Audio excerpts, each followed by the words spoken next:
Tonight, fans are mourning the death of actress Suzanne Somers. She passed away today from breast cancer, just one day shy of her 77th birthday. Somers was perhaps best known for playing Chrissy on Three's Company in the 70s and 80s. We do want to bring in KTLA Entertainment anchor Sam Rubin on this. Sam, thank you so much for being here tonight. And can we just start with your memories of Suzanne?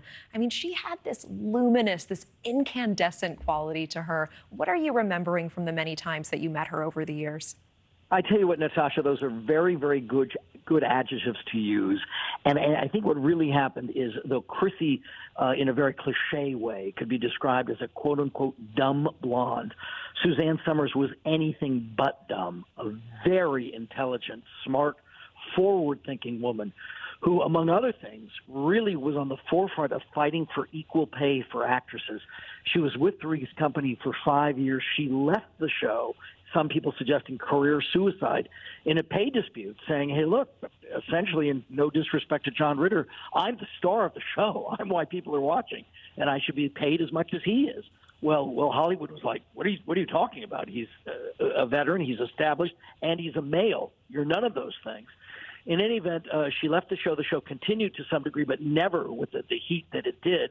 And then while she had other acting jobs and other TV series, she really morphed into this entrepreneurial woman and this wellness expert. There were kind of funny and cheeky things like The Thigh Master, you might remember, but a series of best-selling books, a lecturer, a speaker, a long-time marriage to a TV personality that people in Southern California would know named Alan Hamill.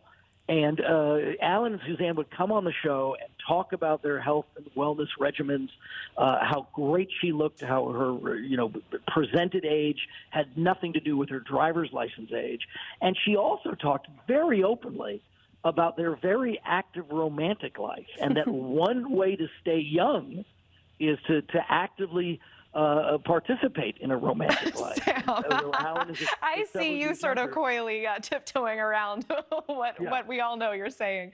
Absolutely. Right, she's talking about intimacy, right, and how important it is. Exactly. Right, and people don't talk about that, or people, talk about it in a coy way. She was extremely upfront about it, and this was part of her health regimen. Obviously, breast cancer 2 decades ago initially, and then reoccurring instances of breast cancer. And according to her publicist, that is what claimed her life today, just one day before her 77th birthday. And Natasha, you're too young, but for people of a certain age, this was everybody's schoolboy crush. I mean, Chrissy was beautiful, dressed in sort of a risque fashion. People loved Suzanne Somers then and continue to love her now. Yeah, I mean, and I think people for all ages, I think just the presence of reruns of Three's Companies as well. I grew up with her. I really did. And, there is something to her. Even as you say, she was playing this quote unquote dumb blonde character. She had more it factor in her little pinky than anyone else on TV, really, even decades later. And I think, Sam, you mentioned she fought for equal pay on that show. And maybe that isn't so strange if you hear that today, but that was decades ago, and it was not well received. It was balked at by a lot of people. And in your mind, any question that she got the last laugh on all of that? I think she really did, because interestingly enough, she was essentially, if you're not going to treat me appropriately in this sandbox, and Natasha, as you were speaking, I think of another adjective that people applied to Three's Company in somewhat of a dismissive way. They called it jiggle TV, but it was jiggle TV that was extraordinarily popular, and she was the reason why. And anyone would tell you that. So she was like, look, if you're not going to play fair here, I'm going to move on to something else where people will play fair. And she became her own boss.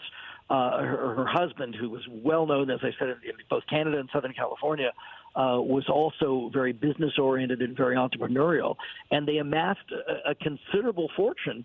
There's a lot of, in 2023, everybody's a wellness entrepreneur, but right. She was one of the very first to be a wellness entrepreneur, and to back it up with real material. I feel I've spoken with her on at least half a dozen instances about, this was the latest book, or this was her latest discovery. And a lot of it was not about conventional medicine. hey, I've been diagnosed with cancer. Here are other ways to cope with that. Yeah. I want to keep my figure. Here are ways I've gone about that. So she was really, I think, appealing, obviously, to the eyes. She was appealing to a lot of men and women. And I think the health advice was primarily geared toward women who were, I think, receptive to hearing from somebody who, really looked the part. Absolutely. And Sam, I just appreciate you taking the time tonight to help us remember her as so much more than just this one role that, of course, she became synonymous with for so many people, but also as a businesswoman, as an entrepreneur, as an early feminist. Sam Rubin, thank you so much for your time tonight. Thank you for watching. Go to newsnationnow.com to find News Nation on your television provider. And don't forget to click the red subscribe button below to get more of News Nation's fact-driven, unbiased coverage.